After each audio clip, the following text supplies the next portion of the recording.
You're not broke, money just out of order. Good evening, guys. This is Vladimir Nemchinov with InvestSteady.com. Today we're talking about not being broke. Let's do this. For all of you who just subscribe, I appreciate you. Thank you for subscribing to the channel. Hopefully you will find something useful to you in your journey in your financial game, your wealth game. All right. Today we're talking about what most people have money, it just disappears. Okay? People make money, they have no money. Paycheck come in, bill go out, nothing left, no plan. Money without a plan always disappears. Isn't it the truth? We spend money, we want this, we want that. Spending it, no plan. And then we want something, we don't have money. Why is that, guys? What do you think that is? Let's look at a couple questions here. 39, late start to investing. I feel like I'm behind. Am I? This is probably not smart question, but my kids are in the next room, so they might hear me, and I'm not saying the words that are written here. But I was dirt poor growing up and had no direction going into adulthood. I didn't get my life together financially until 2016. I've had 401k with company match up to 4% for 15 years, but the first 5 years I was putting maybe 4%. Okay? And it wasn't even being managed, so it hardly grew. Oh wow. I really started thinking about the future and getting my finances together in 2016. Managed to build my credit and buy a house in 2018 and started pushing hard on investing. Well done, well done. Some people never make the change, never make a plan, never change anything they do, essentially. So, back to question. I jumped my 401k contribution up to 8% max match. Okay, in 2018-ish, and then in 2020 I bumped it up to 10%. Financed my first car at 2024 and moved it back to 8% while I adjusted to taking on a new payment, but moved it back to 10% this new year.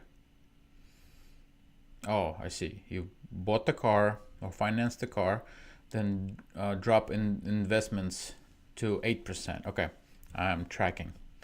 Over the last few years, I created a high yield saving account to contribute twice a month and open an IRA, invest once a month with a target date fund. My only debt is my home, my solar loan, and my car. Oh, I was gonna say only. Okay, I carry no credit card debt. Company 401k 69,000. Very well. I'm not sure what these abbreviations are. ESOP 12,000.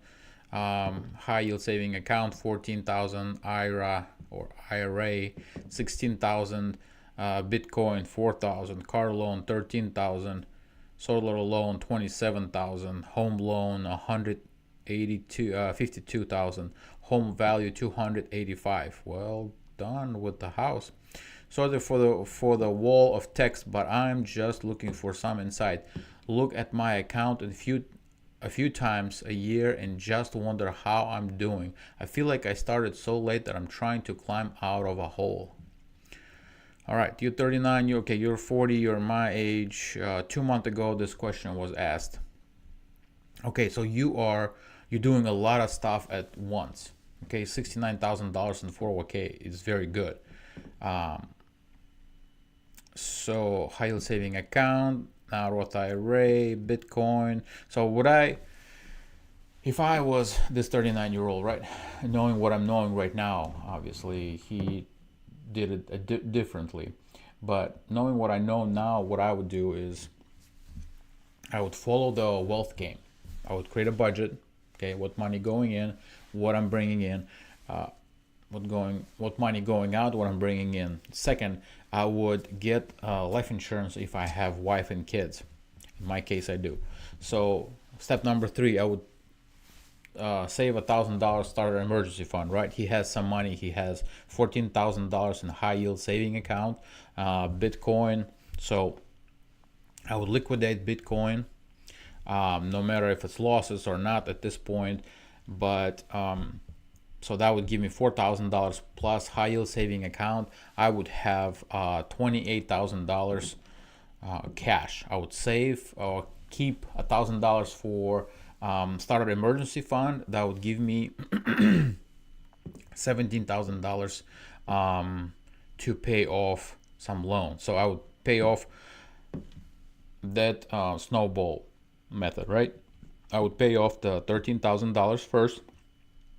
So I would have 4,000 left basically, and put it towards the solar. I would stop my contributions.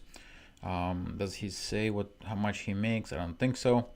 But I'll stop my 401k contributions so I can finish the solar loan. Okay. From there, the next leveling up, right? Let's see. I don't know if he said how much he can put a month. I don't think so. But solar loan would leave would still have like $23,000 left. So I try to pay it in 1 year. Okay. It's $2,000 a month. Once that's paid off, okay, now I can increase my emergency fund to 3 to 6 months of investment, and then I would restart my retirement. Yeah, I would definitely do it in this order, because right now he's doing a lot of stuff. He's putting stuff in high yield saving account, although I think he said how much he puts in there. Maybe contribute twice. No, he doesn't say, but he contributes twice a month. So he's doing a little bit everywhere. And when you do a little bit everywhere, then you have no progress for a long time anywhere. Okay. What he needs to do is focus on one thing, get it knocked off in a short period of time, and move on to the next thing. And get that done, move on to the next thing, and so on. So that is a good way of prioritizing. Okay. All right. So the real problem is lack of structure. No budget, no system, no priorities. Everything feels reactive. Confusion is expensive. And when you're confused, it costs you money.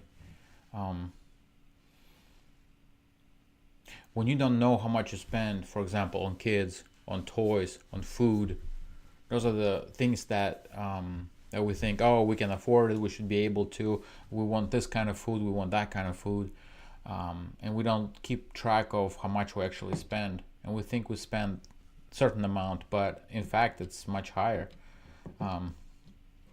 Let's look at the next question. Probably terminal, have kids, no life insurance currently. Are there any life insurance options available that aren't a scam? Is there anything else that should be done? Leaving US, 36-year-old single parent with 2 young children. Oh my goodness. Very ill, very highly likely aggressive cancer. Under a year, possibly much sooner. Working with doc to determine cause. However, because public health care America is slow, I will not have the definitive testing for 5 more weeks. Currently have $2,000 in savings. Monthly income is $1,600 via child support. No major debts. $24,000 in federal student loans, but no payments because I am below income threshold.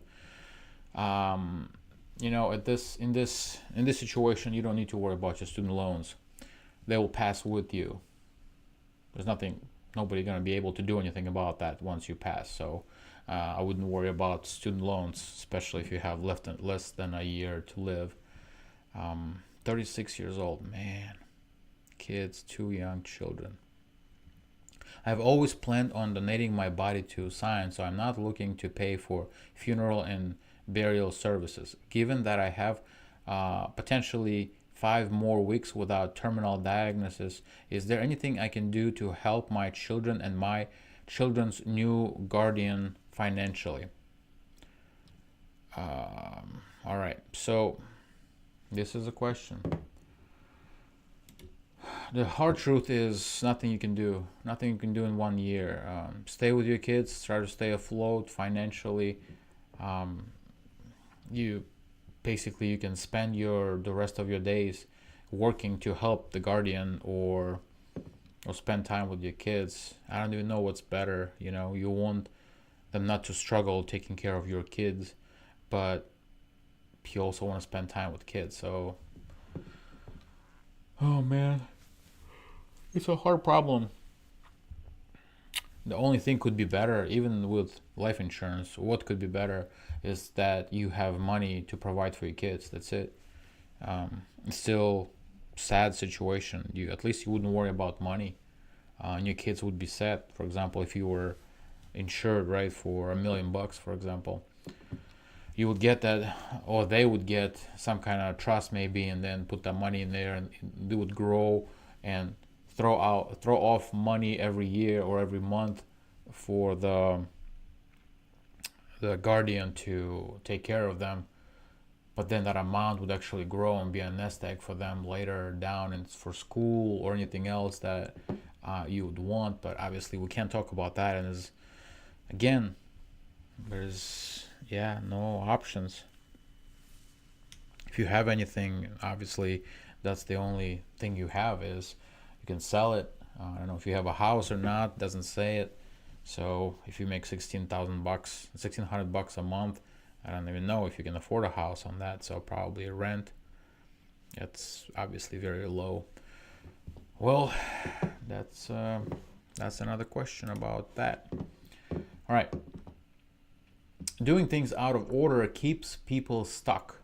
Investing while in debt. Saving without budgeting. Skipping emergency fund.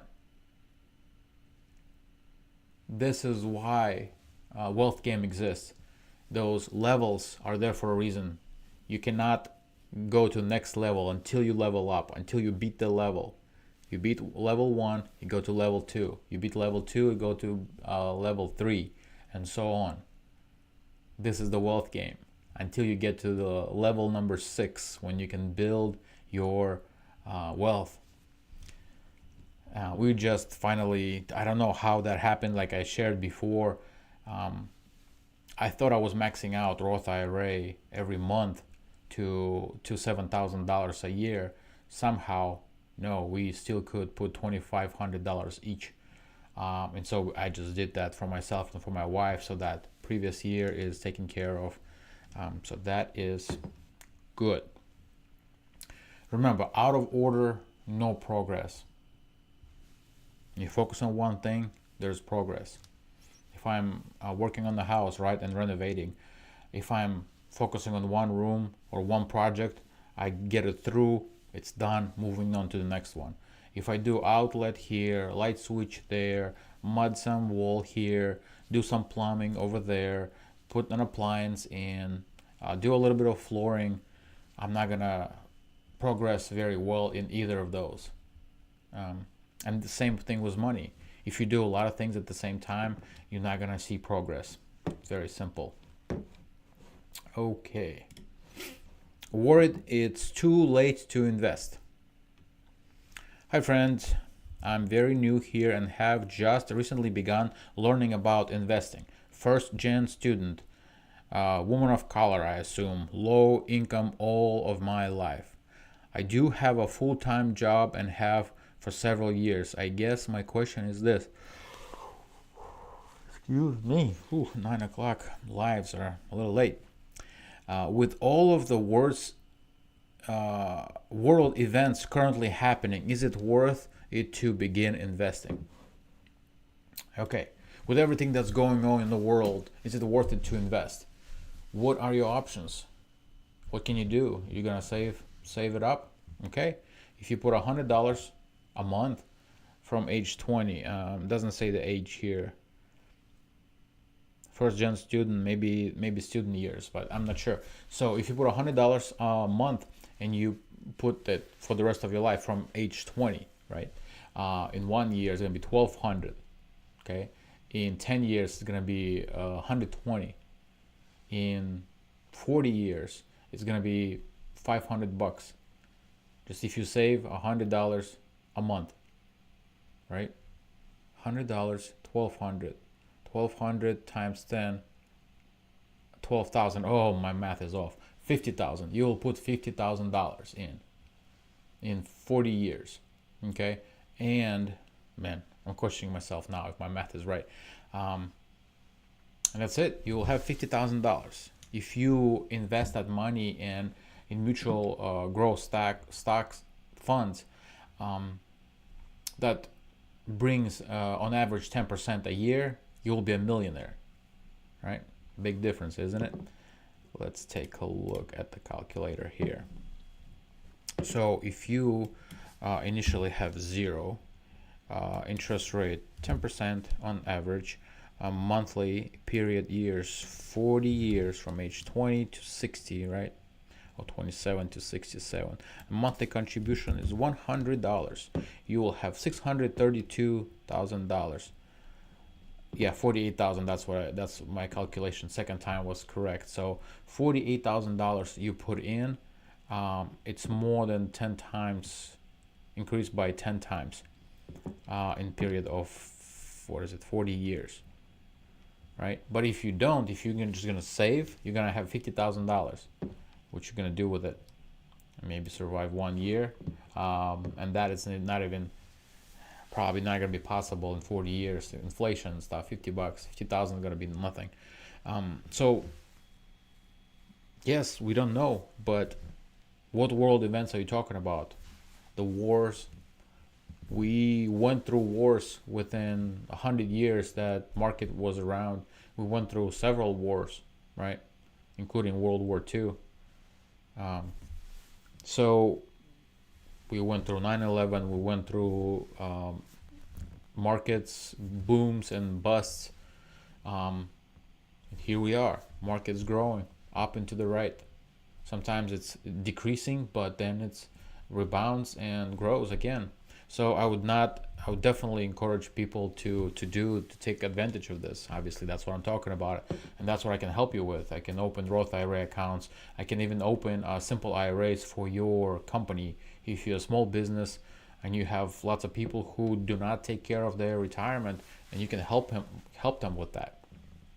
So this is why I'm talking about it, because the money actually growing and working, it's gonna grow and bring friends with it, than if you just put it away under a mattress. It's a big difference, guys. Okay. What organized money actually look like? Budget, protection, emergency fund, no debt, then investing. Clarity creates momentum. These things in this order for a reason, right? We already talked about it. You create budget, you protect your family from loss of income, you create emergency fund, well, the starter emergency fund, then you pay off all the debt, then you create the 3 to 6 month emergency fund, so you're protected, so you're taken care of. If something, if you lose a job or whatever for a couple of months, you'll be okay. And then investing is the awesome part. You can put some money away for to save up for down payment on your house, and or start putting 15% of your income into retirement. You can also, once that is done, remember retirement is first, and then next step is 529 for kids education. Okay, if you can spare more than 15% of your income, and whatever is more, now you can go back into putting it into 529 for kids to take care of kids' college. All right, and if that is maxed out, or you put as much money as you need to, then you can put more into 401k. Max that out. That's when money is growing. Money is growing month after month. You're sitting, you're doing your job, you're relaxing, you're doing whatever. Money is growing, money is increasing. Praise God for market here in the United States. Let's check out another question here. All right. Should I start investing this early? I'm a college student, junior college for now, living with my parents still, so I don't have many expenses. At the same time, I don't have much money, roughly 700. Because I haven't been able to get a job, yes, I'm applying nonstop. I've always been very frugal with the money I've saved throughout my entire life and barely spend much even during the occasional hangout with friends. I've gotten advice from family that I shouldn't start investing because there's just no point until you get a job and have more money. But that doesn't feel right to me. Should I start investing now, or is there something else I should do with my money? Well, the first rule of investing: don't listen to people you don't want to be like. If your parents are wealthy, man, you might want to listen to them. But if your friends are recommending that and they're broke, yeah, don't listen to them. So yes, you can invest, right? But yes, compounding will start already. However, you will need this money elsewhere, right? You want to move out of your parents' house eventually, right? You want to rent an apartment probably. Maybe you find a significant other. Maybe you'll marry her. Then you'll need an apartment, definitely. So these things that you want to think of. Okay, you need a job. Maybe invested $700 into getting a cell phone so you can get a job, or get a lawnmower so you can cut the grass, and maybe start a lawn mowing business while you're in college, right? These things will be more beneficial to you than put $700 in S&P 500. Alex Hormozi says he prefers SME 500. Invest into yourself. Again, that $700 can increase. That's what I would tell my son. Get a lawnmower, start cutting grass. Okay, you're gonna make more money than S&P 500. You can double your 700 very fast compared to S&P 500. Okay, so this is that. Let's look at another one. Is it too late to start investing? I'm married, 35 male, 33 female, and neither of us have much in terms of investing outside of our 401k. There's a ton of strategies and recommendations online. We are wondering if it's too late for us, and is there a simple strategy we can use? For our age, would it make sense to do a 2-fund portfolio? I see VTI, VXUS recommended a lot. We would initially start small with $100 a month and increase when and where we can. Well, a couple things, right? I am preaching here the wealth game. According to Wealth Game, 10%, not 10%, $100 a month means you cannot afford more, right? And if you cannot afford more, that means you either have debt or other problems with spending money. Okay, so like especially if you are 2-fund portfolio. Yeah, especially if you're a family of two, you can only afford $100. This is ridiculous. You should be putting away about 15% of your income into retirement, right? So if you only can put this much, well, you know what? I just thought it's 401k. It's out of 401k. No, don't worry about it. So Roth IRA is what you really want. So if 401k is matching, I'm sorry, I misread that. I totally skipped over 401k. So yes, the first thing you want to do is you want to put money into 401k up to the match if there is a match at your work. Okay, if they match 4%, great. Put 4% into 401k, and the rest put, or if above 4%, put into Roth IRA. It will grow tax-free. You'll have more options to invest in compared to 401k, the rigid options that your employer chooses. Okay, then if you max out your Roth IRA, it's $8,500 for your age. It's $8,500. I'm sorry, $7,500 a year. 86 is for people over 50 years old. So if you have more than that, then you put the rest into 401k. And this is a strategy. You don't need to be diversified from 401k per se, right? So if your company matches 15%, put all 15% in there. That's it. Don't worry about it. Let it grow. Pick good funds, obviously, preferably the ones that outperform S&P 500. Okay. What happens when you fix the order? Stress drops, right?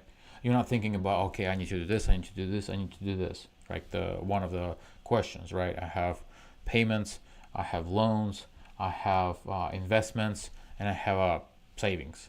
That's just a lot of stuff going on. Progress becomes visible, right? So you put bigger chunks towards one thing, towards paying off the debt. Debt paid off faster, okay? You see it, wow, I just paid thousands of dollars off. Okay, next thing I'm gonna be creating an emergency fund, and then you see it growing actually because of how much money you put into it. Then you start investing, and that's when it becomes interesting.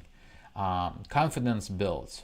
Retirement becomes possible, even at 39, even at 40, like myself. You become confident that I can do this. I can do this. Peace comes from control, not income. I love this phrase. I don't remember if I ever said this here in the lives, but in my videos. But I loved it a lot. It's not how much you make; it's what you do with the money you make. That's the biggest differentiator between people who are wealthy and have something and people who don't have anything. Because several years ago, right, couple jobs ago, I was making $15 an hour. I had 2 or 3 properties, I can't remember now, maybe even 4. I was making $15 an hour, $15 an hour, and it wasn't that much, you know. It's just because I was focused. I did one house, I started putting money away, and then I got another house. So it's what you do with the money. So make those hard choices. You make hard choices now, your life's gonna be easier. You choose what's easier now, life's gonna be harder. You choose. Me and my house, we want life easier later. So it's a little bit harder now, right? We're not bumps under the bridge, but we're not also going all out like some people. So that is that. Let's hit another question. Valid rationale for waiting to invest. Hi all, this is me with my not smart question. I have 17k in savings, 5k in Roth, and 10k in 401k. I'm planning to move some of my savings into stocks or one of my other 2 investment accounts. Okay, my question is, why would it make sense to invest now when the economy is relatively strong? Does it make more sense to wait until a bust, recession, and beginnings of recovery, or to invest? Or is my reasoning way off? My friend, your reasoning is way off. The problem with that concept is you do not know when it's a bust, or when it's the bottom of the bust, or when it's a top. You know, whoever knows that is already a trillionaire. Nobody does. So instead of timing the market, it's time in the market. The sooner you get in, put constantly, every month, every paycheck, put money into it. And that's how wealth grows. When it's a bust, you will buy more shares, and then they will grow. So all of a sudden, your retirement grew. Why? Because market rebound. You know, at the top of the market, you will be buying fewer shares. All right, and it's average over time. That's why it's called dollar cost average. Okay, guys, I appreciate you. I'm so glad that you're joining me, that you're watching these videos. I pray that they're helpful to you. Pass them on to younger people. Pass them on to anybody. If you know somebody struggles at work, we're talking about financial education for our tenants. But that's the hardest thing. If people don't want to, if people think they know everything and they don't want to heed your advice, they're not going to change anything. Guys,